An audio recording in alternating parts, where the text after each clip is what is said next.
దేశీయ stock market సూచీలు నష్టాల్లో ముగిశాయి. సెన్సెక్స్ చివరికి 592.67 పాయింట్ల నష్టంతో 84,404.46 వద్ద స్థిరపడగా, నిఫ్టీ సైతం 176.05 పాయింట్లు నష్టపోయి 25,877.85 వద్ద ముగిసింది.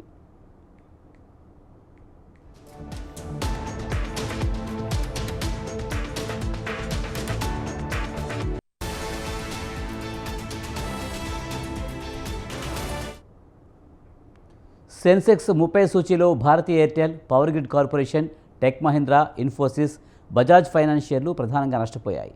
ఎల్&టీ, BEL, UltraTech Cement, Maruti Suzuki, Adani Ports లాభపడ్డాయి.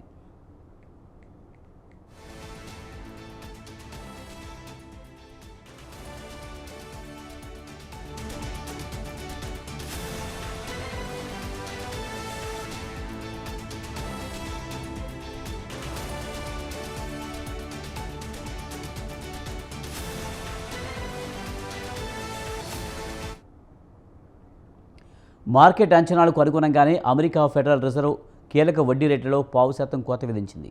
అదే సమయంలో భవిష్యత్తు వడ్డీ రేట్ల కోతపై కీలక సంకేతాలు ఇచ్చింది. ఈ ఏడాదిలో మరోసారి రేట్ల కోత ఉండబోదని Fed chief Jerome Powell hint ఇచ్చారు. దీంతో ఇన్వెస్టర్ల సెంటిమెంట్ దెబ్బతింది. దీంతో ప్రపంచ మార్కెట్లతో పాటు మన మార్కెట్ సూచీలు అమ్మకాల ఒత్తిడి ఎదుర్కొన్నాయి. ఇదే సమయంలో అమెరికా, చైనా మధ్య వాణిజ్య ఒప్పందం కుదురుతున్న వార్తల వేళ ఇన్వెస్టర్ల అప్రమత్తత పాటించారు. ముఖ్యంగా మెటల్, ఐటీ, ఎఫ్ఎంసీసీ, ఫార్మా స్టాక్స్ అమ్మకాల ఒత్తిడి ఎదుర్కొన్నాయి.